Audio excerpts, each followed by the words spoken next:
Hey, this is Gina Grad. Hi, this is Teresa Strasser. Hi, everyone. This is Mike Errico. Hey there, this is Casey Cavalier. I'm Rocky Rose. And you are listening to The Jay Franze Show. Lucky you.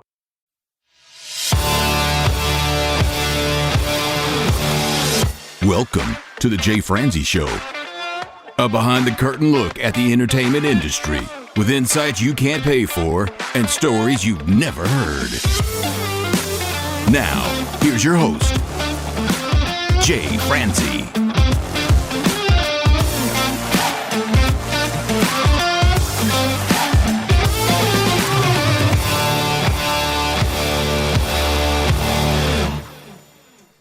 Well, hello, and welcome to the show. I am Jay Franze, and this is your backstage pass to the entertainment industry. This week, we get to talk with an amazing singer-songwriter. We get to talk with Kate Stanton. We'll talk to her about the impact that her grandparents had on her career, what her writing and production process is like, and we'll discuss her unique style.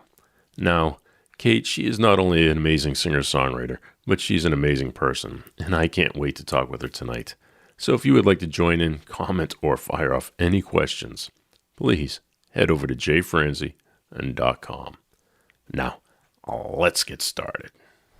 Kate, my friend, how are you? I'm well. How are you, Jay? I am fantastic. This is going to be a blast. I am so happy you came in and joined me tonight. I'm so thankful to be here. I love chatting music, so I look forward to this. Well, good. The next 4 hours should be fun then. All right. Well, let's go ahead and just jump in. I know your grandparents had a big influence on you growing up and getting into music. Can you tell me a little bit about the influence that your grandparents had? So my late grandfather was an excellent pianist, and I used to go to his house a lot, especially in the summers. I would go swimming with him during the day and things like that. And I would go into his little music room, and any song that I liked, it could be a cartoon theme or classical. I even brought him pop music, and I would sit at the piano with him and I'd ask him to play it, just like that, play by ear. He was like in the Navy band. He played the cornet, and he's just very musical. And I remember he would tell me some of the stuff I listened to. That's just really weird, Kate. Like, I'll play this, but this one's really weird. And like when he taught me how to play Moonlight Sonata, Beethoven, and he's like, everybody wants to play this. Let's play that. Like he was just, he's very influential on me with that kind of music. He was real into big band. And then my grandmother, my late grandmother, his wife, we used to bird watch together, listen to bird songs. She played piano for her church, and she played piano and sang, and she had a beautiful mezzo-soprano voice. So I think my singing definitely comes from her. And some of my memories singing with her, I think I was sophomore, junior in high school, and I tried out for the solo and ensemble, and I had to learn "Drink to Me Only with Thine Eyes." And at that time, I was like into pop music, and I was like, Grandma, will you help me learn this song? And she worked with me one weekend, and I went to competition the next. So I just knew they were always there for me, and I could count on their expertise. And I always felt comfortable with them asking musical questions. So when did that start for you? How old were you? That was mostly early teens. The theme songs, like, I grew up in a house where we had like 3 TV channels. So I would go to Grandpa's and I would like swim, and my siblings and I would put on Nickelodeon and things like that. And I'd be like, Grandpa, can we play this Gumby song? Or can we play this, different cartoons that were on? I would ask him, and he could go to the piano and he could hum it for me or let me hear it, and he could play it like that. And I always just thought that was so cool. That is pretty cool. My grandparents always had a piano in their house, but I've never seen anybody play it. They had a piano and an organ, and I don't think anybody ever touched it. Yeah. My grandpa had an organ too. And when we were kids, like my siblings and I, we didn't even know what half those knobs and buttons. It was just fun. It was just like click, click, click, click. Right. That's too funny. But you said they both played piano. Yes, so for the church. Mm-hmm. Did you actually learn how to play through them? I asked my grandpa for lessons once, and he said, I'm not really a teacher. He didn't feel comfortable doing that. But I did save up some money when I was a teenager and got some guitar lessons. And I had a really cool guitar teacher. His name was Tony. He had his own band named Animal Grace, and they were like 80s rock. Eddie Van Halen was his like hero. So he could do all that kind of stuff. But I was like going in and saying, I want to play like a really bad David Gilmour. I just want some atmosphere. I brought in like Tool songs. I even brought in a Tori Amos song for piano. Did you say Tool? Tool, yeah. Really? I really like Tool, yeah. Okay. I'd bring in songs that were inspiring to me, and I'd be like, Tony, can you show me how to play like an easier version? Because I never really excelled at guitar, but I like learned my chords. I learned how to write songs. That's pretty cool. I mean, it's a wide range of musical influences. And when I listen to your songs, the atmosphere part I get, but Tool, I don't quite make the connection. Okay. You know, Tori Amos, maybe, you know, some of that stuff, but not Tool. So what influences do you take from Tool? Lateralis came out in 2001, and I had just entered high school. And that album changed my life. The drums in that, like Danny Carey. Oh, yeah. I would just listen to it for the drums. And I didn't even know half the time what Maynard was singing about. I was like, what is he talking about? When I was younger, I was just like, that was around the time A Perfect Circle was big too. And I just fell in love with Maynard's voice. His voice is so, I mean, the way he has so much control and his emotion in his voice. And he can really, really sing. I know he does belt with Tool, but he can really, really sing. And that's what hooked me with Tool and the atmosphere. They set up a creepy mood in a lot of their songs. Me too. Yeah, I mean, I don't want to get off on that tangent too far here, but those are bands that are so technically proficient, it's ridiculous. Mm-hmm. I mean, they are just absolutely amazing players. They're not the most commercial players, but they're definitely technically great, and their songs are really impressive. I agree. So what other influences did you have as you got into playing on your own? I discovered Joni Mitchell in my early 20s, and I just thought she was amazing.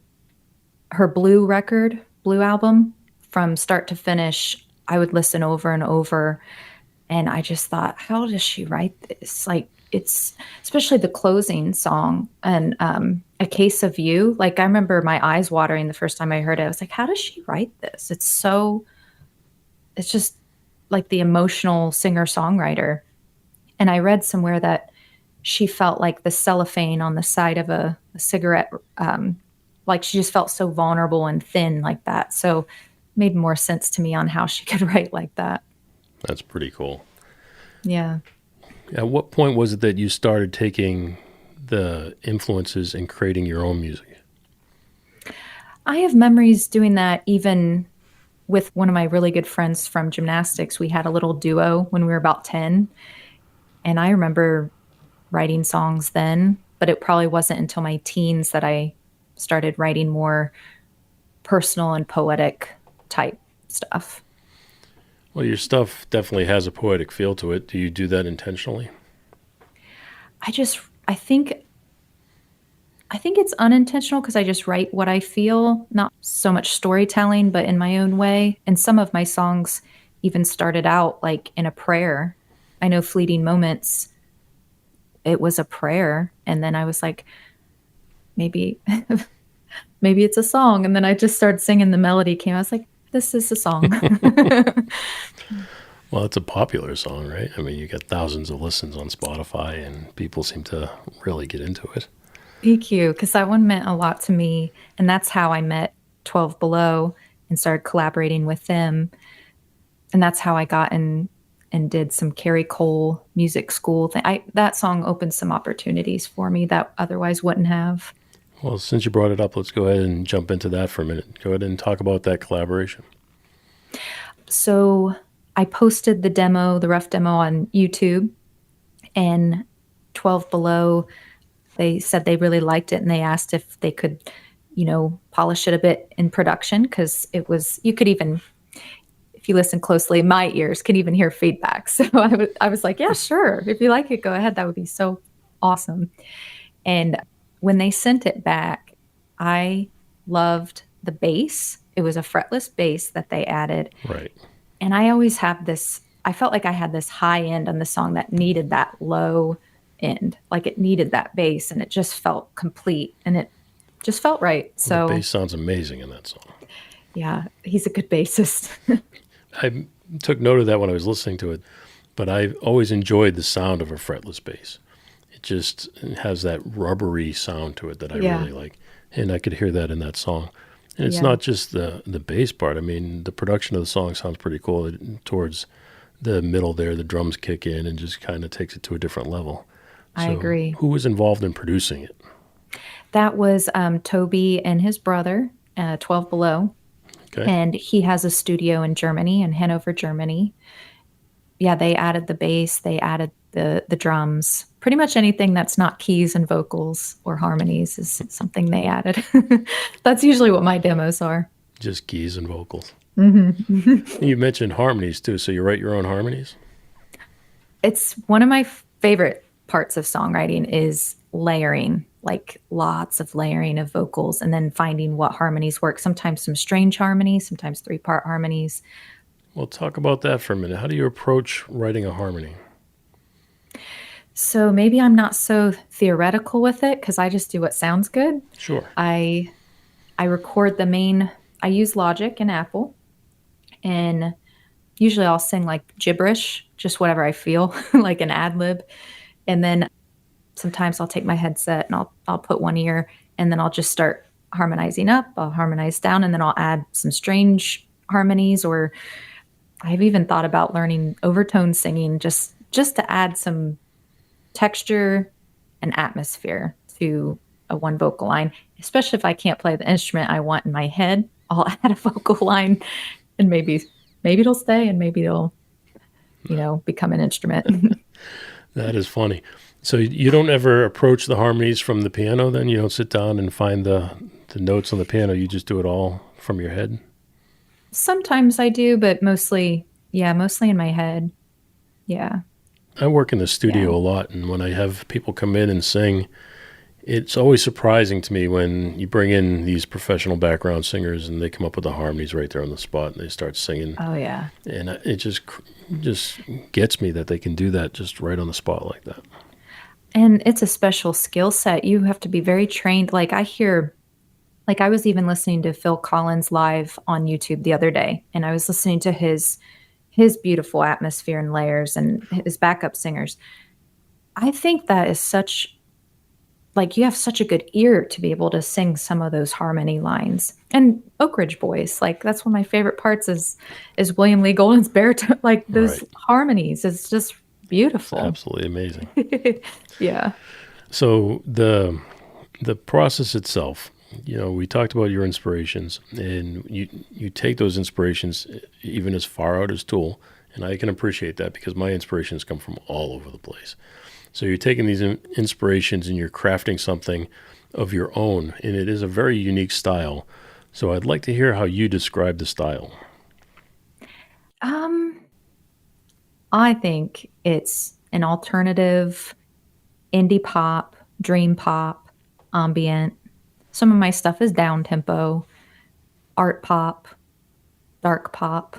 This would be some of the genres that come to mind that I've tagged it with on social media. Yeah, experimental. Yeah, definitely experimental.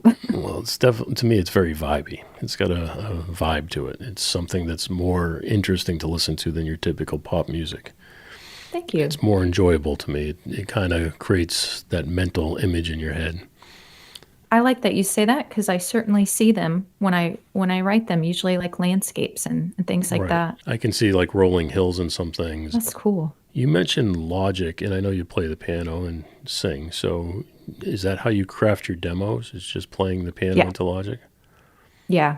Yeah, I have a little Roland right here. And then I also have my grandpa's old electric upright over here. Which is awesome. Yeah. And it's like 50 years old, and I can still MIDI cable and plug it in.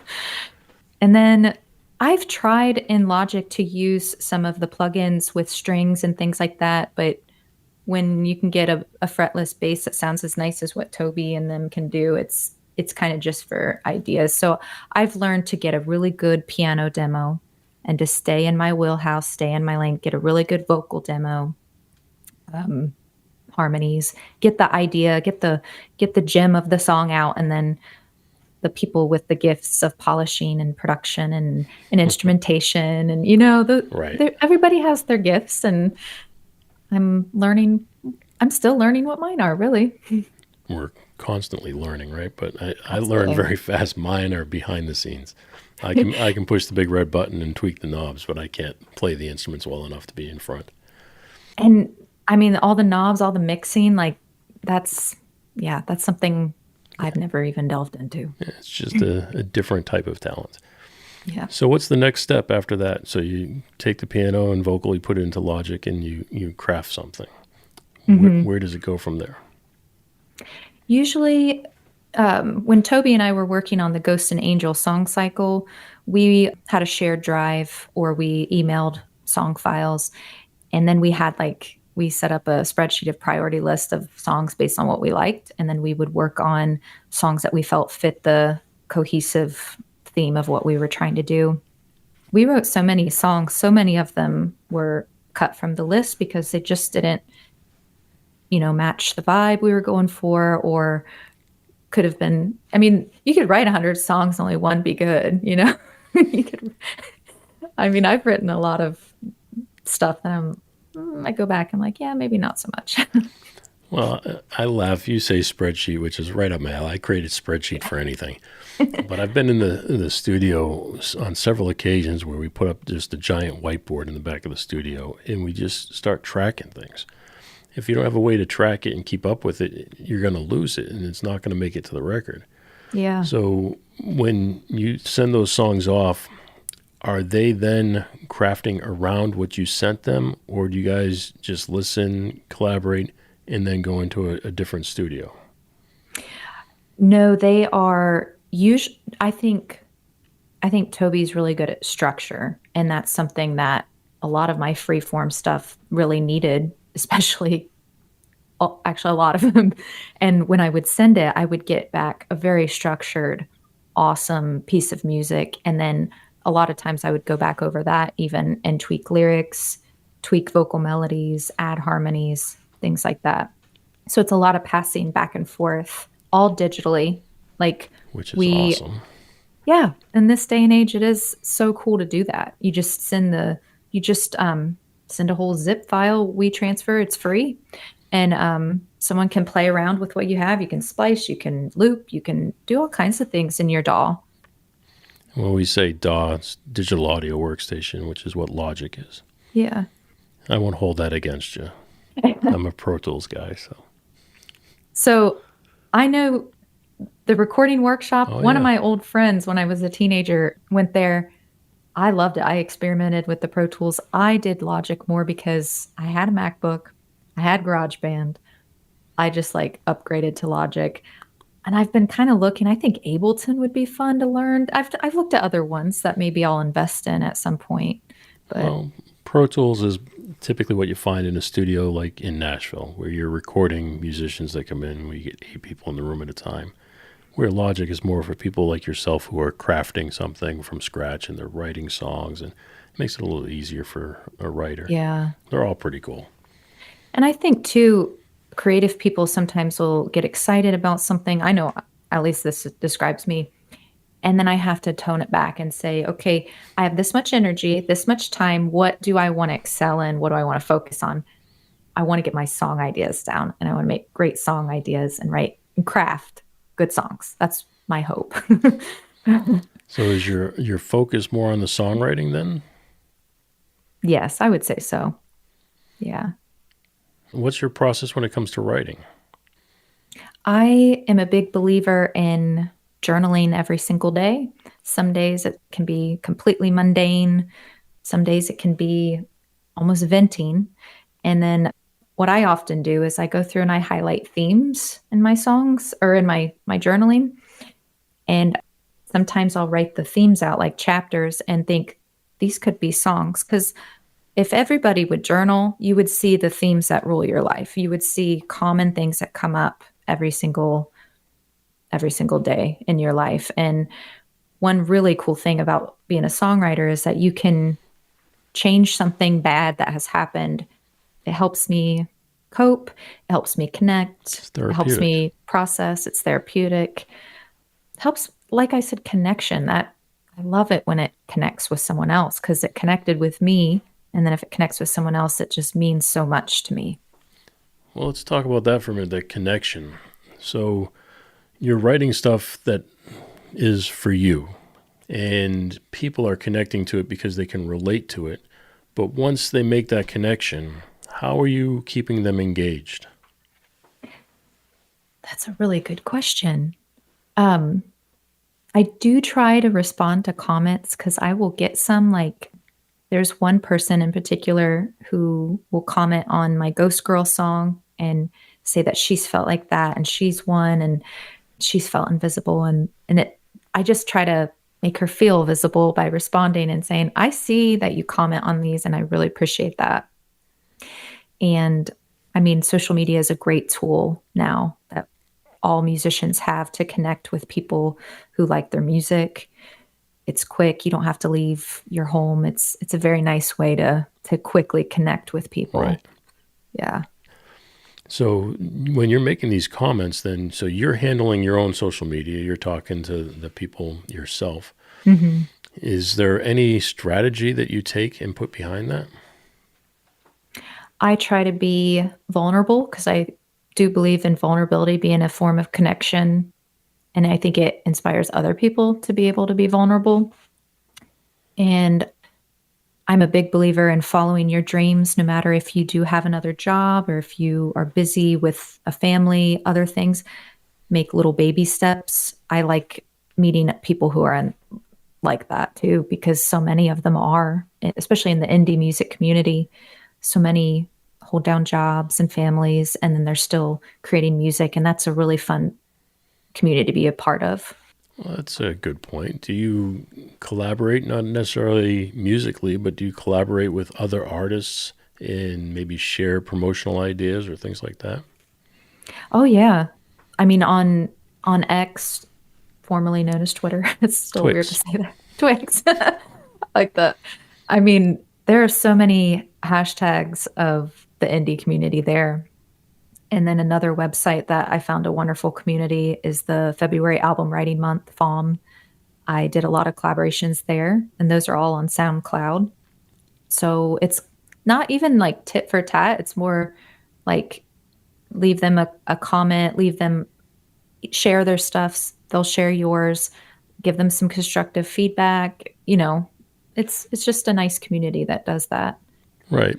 I mean, you mentioned Logic and Ableton and all those type of things. Do you ever get into these communities and talk about the tools that you use and try to find different ways of just writing a song or working together? There is this community called Fix the Mix. I don't know if you've heard that. I've heard it, yes. Yeah, and I'll join. I kind of like am a lurker. I'll go and I'll like listen because again, mixing is not my forte and a lot of it is the real technical stuff, but it's still fascinating to me to learn. And every once in a while I'll get off and I'll be like, that's the tweak I need. That's what I heard. And I'll be able to go. And one I recently went to, so I'll get like their emails and I can click and view it live. And one of the recent ones I went to was about programming your own drums, and it inspired me to go home and try to do my own drums. And it was just fun. I mean, oh yeah, I get inspired by that type of stuff all the time. I mean, I could hear something and say, oh, that'd be an interesting twist, or maybe I could do that. Or like you said, there might be a sample you like, or there might be just we call it woodshedding in the engineering world, where we might get a new plug-in, so we want to just woodshed with it and just practice with it and see what we can create before we go into the studio to actually put it to practice. Being in the studio, it costs money. It costs a lot of money, and it's usually somebody else's money. So we have to be very respectful of that. So when we do get a new tool, we practice on our own time, and then we add it to our tool belt, so when we do need it in the studio, we can go ahead and pull it out. So yeah, I love that. That's really cool. Wood shedding. I like that. It's a cool term. When it comes to education, I always say that informal education is more valuable than formal educations in a lot of ways. I agree with that, especially when you can humble yourself to know you will never know everything. Everybody has something to teach you. And a lot of times in formal education, we're not really taught that. We're taught to, I mean, not against authority figures, but just informal. It's life experience. Nothing will teach you more than life. Well, that's just it, right? It'll humble you. You mentioned the recording workshop earlier, and that's the very first school I went to out of high school. And it's in Ohio, Chillicothe, Ohio. A small school. It was the only recording school at the time. And I convinced my parents to let me go there because I was enrolled into a major university, top 3 engineering school, and I switched to go to the recording workshop. Oh, wow. So crazy, insane. And I had to pay for that later in life. But anyways, I went to the recording workshop. And like you said, when I left that school, I thought, man, I know everything now. I'm an engineer. I know what I'm doing. I have a piece of paper in my hand. And I got back to Boston, and there was 2 recording studios there. And I went to both of them, and I said, I want to work here. I'm an engineer. And they both said, yeah, great. You can come in, you can be freelance engineer. And I had no idea what freelance meant. I just knew that I wanted to be an engineer. And I did that, and man, I quickly learned, okay, that means I'm finding my own clients and I'm bringing these people in. Yeah. But you don't know what you don't know. No. And I toured the recording workshop when I was 18, and I thought that facility was so cool. Like, it was like camp, it looked to me. That's exactly what it is. I mean, I lived in a cabin. They had like 6 cabins maybe up on a hill, and then across the street they had a trailer. And Southern Ohio is very hilly. People think of Ohio with cornfields. Southern Ohio is very hilly, and Chillicothe in particular is very beautiful.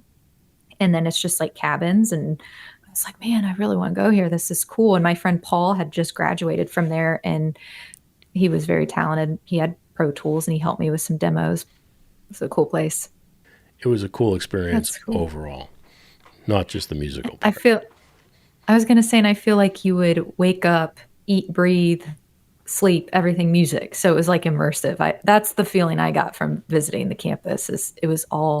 That's all you would do. There were no other courses. You really had like gen eds and things that if you went to university, it was just all music. All music, all the time. And it was Monday through Friday during the day, but you would go 24/7.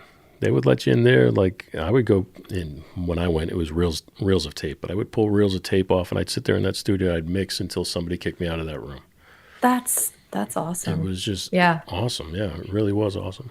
I remember reading that's how Trent Reznor learned how to be such a good producer. He would just stay in the studio all night and do stuff like that because he would clean the studio during the day because he worked as the janitor. Yeah. And then he would clean the studio during the day.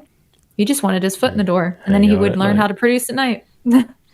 Well, you mentioned that. I was teaching at the engineering school in Nashville. And one of my students, he was looking for an internship. And right across the parking lot from our school was Soundstage Studios, which is a big popular studio in Nashville. And I got him an internship over there. And he went there. And there was about 4 or 5 people from other schools there. And all the interns were doing is just hanging out in the lounge, playing video games, waiting for somebody to say they wanted food, and they would run and grab the food. And he came back, he said, I'm not doing that. I'm not going to be, I'm not going to be the intern. I'm not going to hang out. I'm not going to go get people food. And so I asked him, I said, why? What's going on? And he tells me. So I said, we give you this laptop with Pro Tools. I said, take it and sit at the receptionist's desk and just answer the phones. And keep the computer open with Pro Tools on the screen. I said, make yourself useful. And he did that, and he was getting noticed, but he still wasn't getting much. And they put him on the overnight shift for 1 week or whatever it was. And there was somebody in there painting during the day, and they left at like 5 o'clock. And he came in right around that time, and he was bored senseless. So he picked up the paintbrush and started finishing painting the walls. And the owner of the studio, which is one of the biggest producers in the world, walks through and sees him and just says hi and leaves. Well, the next day that the owner goes up to the studio manager and says, how'd you get the painter to stay so late? And he told him, he says, that's not the painter. That was the intern. The intern's the only person who was here. So the next night, the producer goes and sees who the intern is, talks to him, invites him to come into his session to see what's going on. And then he ended up hiring him as his assistant. Oh, wow. So he went from not wanting to be an intern in a room playing video games to being the assistant of the biggest producer or one of the biggest producers in the world. That is so cool. And I feel like when you were talking, I was thinking that's like the adage, if you want something bad enough, you'll find a way. I mean, that's so cool. Make yourself stand out. I mean, that's what it's about. You know, we talk about personal branding a lot, and personal branding gets a bad rap. But if you just think about all branding is a reputation. It's your reputation. It's how people think of, it's what they think of when they think of you. And for him, he was thought of as a go-getter and somebody who took that extra step, and it worked. I mean, it worked like a champ, and he did that job for quite some time. That's great. You know, became a very popular engineer in town. There was, I worked in marketing for a major corporation a while. This was maybe like 5-6 years ago. And one of our trainings, we had this guy who was pretty high up in the company, and he did this inspirational talk about be a star where you are. And that's always stuck with me because he like dropped out of college because he was partying too hard, and he got a job at Burger King. And he's like, but I scrubbed that floor better than anyone. And I moved up and I got management and I made more money and I went back to school and I righted my wrongs. And he's like, be a star where you are. That's always stuck with me because it doesn't matter if it's, you know, painting the walls at a recording studio or, you know, then you get noticed, and hard work pays off. It does. And I mean, I got taught a lesson very young. When I was, you know, teen, before I was even old enough to have a job, my dad owned his own construction company. He built a lot of the high rises in Boston. And I would always go follow him around and clean up or do whatever he needed. And he would flip me an allowance for doing it. And one day we were on the site and somebody walked by and said hi to me, and I just kept walking. I guess I didn't recognize the person, didn't say hi back.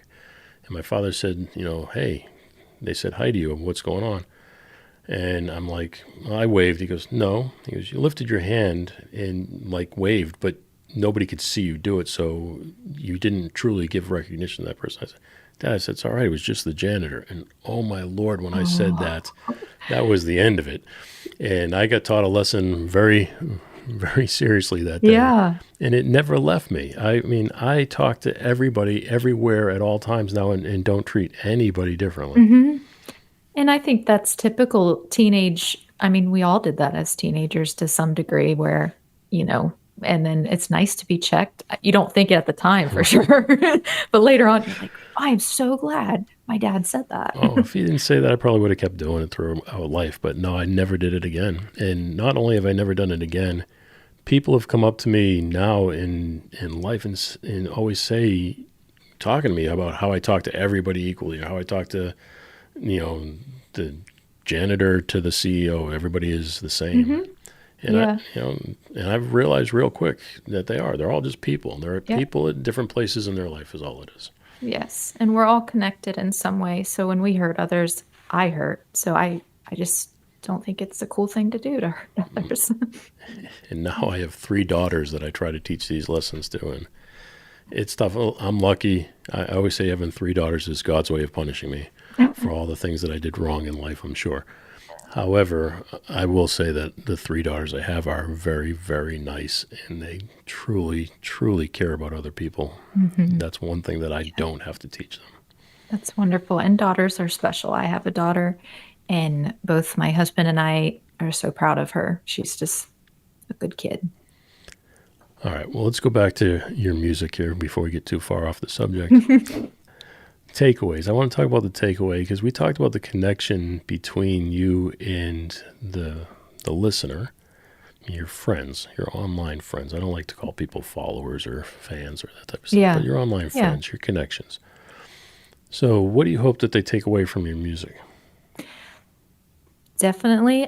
I want people not to feel alone, and I want people to feel like, I mean, really, that's it. I don't want them to feel alone in what they're feeling and what they've experienced, and that all of this is universal. Sometimes things have a way of making you feel like you're the only one going through that, but that's not true. And comfort, music soothes me so much that that would be my biggest hope, is that it soothes someone, whether it's the lyrics or the vibe or any part of it, makes them feel better and lets them escape for a few minutes. Well, you say that. You say you don't want them to feel alone. And earlier we talked about you writing music for yourself and then hopefully people relate to it. But when you do this, do you think who you're writing songs for? Like, do you have an avatar, for lack of better words, of your ideal listener? I would say people who have felt almost like a misfit, or like they don't belong somewhere, or lonely. Yeah. Because I started really writing songs as a teenager when, this sounds kind of cheesy, but it's the truth, is when music was my friend. It helped me through so much. And I think there are songs that we go to when we're grieving, when we are lonely, when we're angry, when we're happy. We play them at weddings, the dance party, celebrate good times. We have a song for everything. Sure. And I think some of mine, I think, are to soothe and to calm, and it's going to be okay. Like, I would love people to feel like it's going to be okay. So with that in mind, what kind of challenges did you face at that time? I was bullied a lot in high school, and I was very introverted, very quiet, and I just had a real rough time. I went to a small town country school, and I just didn't feel seen, didn't feel heard, and was called weird and was called quiet and things that deeply hurt. And I think that left me to music. It was actually a gift in disguise, because it made me not want to treat other people that way. It made me have the time to have an outlet. And I think that's one of those beautiful alchemy moments that you can do with any art form. If something has hurt you, you can change it and do something good with it. So do you feel you've overcome that, or is it something you still have a hard time with? I think it doesn't go away. I think it's always going to be a part of who I am, but it doesn't mean it has to control or guide me anymore. A fear of showing who you are, things like that. Do you have any sort of mentor or anything to help you through it?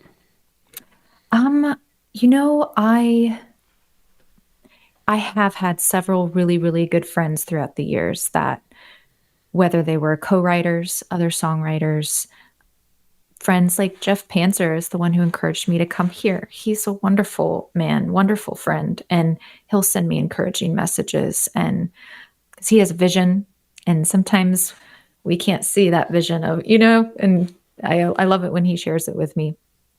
And then even my collaborators, Toby is wonderful, and yeah, I do. So the fact that you've had a few mentors, does that make you feel like you need to be a mentor to others now? Yes, I definitely want to pay it forward. Yeah.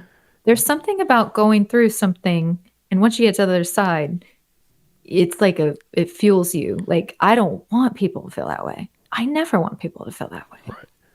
So do you have any examples of something that you've been able to help with? I do think that, especially some of these Ghost Girl songs, some of these songs from the Ghosts and Angels, people who may be a little more introverted or sensitive, I think they relate to some of the lyrics for sure. Because I get messages on YouTube, sometimes private, sometimes not, SoundCloud and Twitter. So I definitely think it resonates. And I've had someone particularly tell me that my songs help them see more truth. And that was like, that is so awesome. Thank you. So you feel like you mentor through your songs?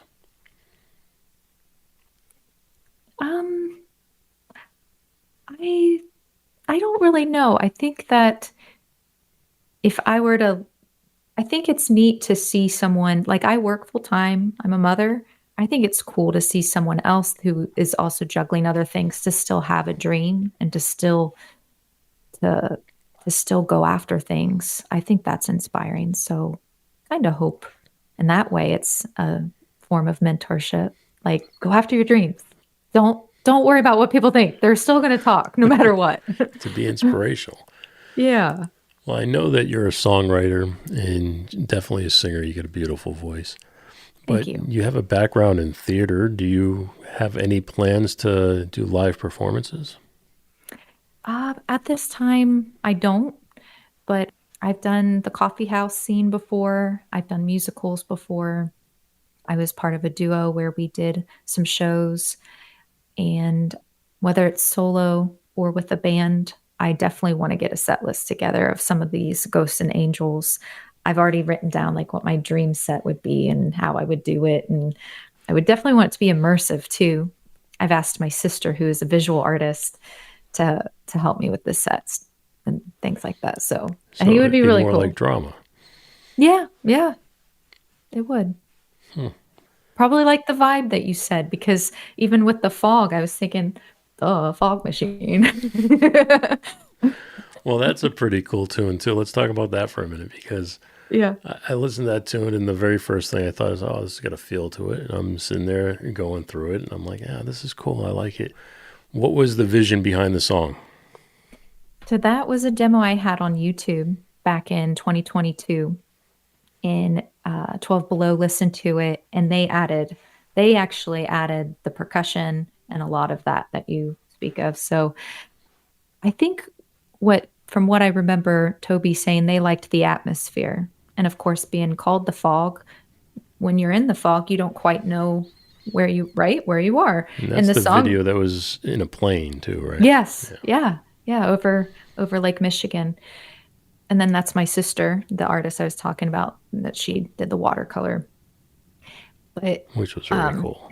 yeah, thank you. Yeah, she did that. And then I think he just liked the vibe of, because I told him, I was like, how can we do the song where your feet are on the ground, they're firmly on the ground, but your head's still in the clouds? It's kind of like what life as a indie artist is like. So Sure. Yeah. So then that came about, another vibe. Everything's got a vibe to it. That's right. We talk about mentorship and talking to, guiding people and guiding them through the challenges that you've overcome. What are you most grateful for when it comes to how you were mentored? I'm grateful for the people who didn't lose their patience with me. I can be very stubborn and not open up. I can be very internal. Like, I know that's frustrating sometimes, because if you don't communicate what you need and you're afraid to ask for help, how is someone supposed to help you if you can't tell them what you need? So I appreciate in mentors patience and kindness and gentleness, because sometimes disciplinarian styles don't work on everybody. Like encouragement and some people are just a little more sensitive. Right. For those looking to follow in your steps, what kind of advice would you give them? I think, especially if you have some kind of idea or dream or just anything that you want to do, you're going to be met with resistance. You're going to be met with a negative, like, who do you think you are? Can you do this? And everybody who creates anything original, whether it's an exercise routine, a book, music, they have that internal dialogue, because it's just like, it's hard to put something original out there. Oh, it really is, for sure. Yeah. And you have to fight that resistance, and it's a battle. And I think once you accept that it's a battle, you can go in armed. Do you think part of that's the fear of being judged? Absolutely. Because we are, by nature, we want to connect with others. And back when we had to worry about lions on the savannah coming at us, we had to stay in a tribe, we had to stay together. And that's still like so deep in our biology. I feel like that you can't go against what the group, you won't be outcast. No, I understand that, and I agree 100%. But then I think about your music, and your music goes against, the norm. Yeah, that's a good point. Your music is definitely a different vibe than most commercial music that's out there right now. Thank you. I like that. When you were talking, I thought, David Bowie, when he said, and he was often like experimental and did things his own way. He said something like, when you're about to get to the water where your feet don't quite touch the bottom, he's like, that's when you go further. And it's like, wait, what? And I mean, maybe that is what creative work is all about. You go and stretching the past your boundaries. comfort zone. Yeah. Yeah. I have to do that for myself all the time. I get set into a groove and I get into that comfort zone and I just do things without thinking about it. But I'm always the type of person who likes to do something new. So I always have to remind myself that even when I'm mixing a song, don't mix it the same way you've mixed the past, 100 songs. Try something different. Take something that you were woodshedding with and apply it to this song. Yeah. I like the woodshedding term. I'm going to use that. Again, when you were talking, I thought of the serve the song. Like, it's really easy to get. I do that all the time with lyrics. I have this like spreadsheet of how I would jot down any ideas or themes. And I'm like, no, we'll structure it later. Like, I'll go through and structure it later once I get to the mic. But right now, just do a free form, just get it out and just write what feels good and write what's authentic and serve the song. Yeah, that's a good point too. I mean, I've written 4 books in the past and I'm just about done with my 5th. But this book has just been something that I've allowed to pour out of me. And I just write it down. And like you said, I'll assemble it later. Right now, let me just get it out. So it's my first time taking that approach. I saw one of your books. You have a leadership program. Yeah, I thought that was really cool. Yeah, I've written 2 leadership books now. One was co-written with Mindy Jo Regal, who's a good friend of mine and a country artist. But we both have expanded into leadership as we've gone through our career. So we've taken a moment to write a book called The Ideas of Leadership. And I mean, like you said, with mentorship, people sometimes need direction because they get so lost in I know creative people, all the things, they want to do all the things. And sometimes it's nice to have someone with a vision to tell you, like, this is a good step for you next. Right. That's why I like to see with your stuff. When people think branding, we think graphics, we think fonts, we think, the way something's visual. And your music is definitely visual. But it also has what I would call an auditory brand to it. It has that cohesive piece that holds all of your music together, and it has a very similar vibe. So when you're writing your music, do you keep that in mind? Is that something that you do, or is it just who you are? I think it must be who I am because it must just be, because I don't set an intention for it to sound like a certain thing. I just do what feels good. Usually I do what feels good. Yeah. No, it's a great job. Thank you. We talked about your past collaborations. Do you have any future collaborations or what we would call a dream collaboration? I do hope to continue working with 12 Below past this Ghost and Angel song cycle because we've done 14. And then I do, in some ways, I've even been journaling like some skeleton song sketches that bare bones, vocal, piano. I don't know if you saw like Nick Cave's live shows during the pandemic where it's just him on a piano. I was like, that is so beautiful. That's so vulnerable. How hardcore is that just to be able to go out and do that? So I thought something would be fun to try something like that. That would be pretty cool. I know you're still young and you're creating music. I don't want to put an end to any of that, but what kind of legacy would you like to leave behind? I want people to know that anything that happens to you can be turned to good. Anything. Doesn't mean it's not going to hurt. Life is full of hurt, but I think anything that happens to you, you can change. Like I said, alchemy, beauty and brokenness with music, especially any art form, you do you, but I think things can turn into good. Absolutely. All right, my friend. Well, we do this thing here we call Unsung Heroes, where we take a moment to shine the light on somebody's work behind the scenes, somebody who may have supported you along the way. Do you have anybody you would like to shine a little light on? Yeah, the reason I'm here, Jeff Panzer, of course. Nice, of course. And Caden Collins, of course. Danny Stefanetti, Torsten, Toby, my former co-writers and collaborators, all of them that I've worked with, every single one of them I've learned something from. So I appreciate anyone I've ever worked with. A big thanks to Kate for taking the time to share her stories with us, and thank you for taking the time to hang with me here. I really do appreciate it. If you know anyone that would enjoy hearing Kate's story, please be sure to share this episode with them. You can do that and find the links to everything mentioned over at jayfranze.com/episode 83. Thanks again for listening, and I'll see you next week. Thanks for listening to The Jay Franze Show. Make sure you visit us at jayfranze.com. Follow, connect, and say hello.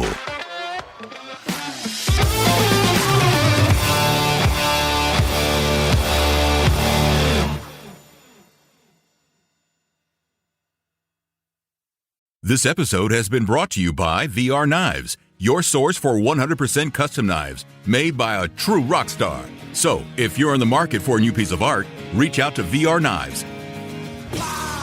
407-421-5528. 407-421-5528.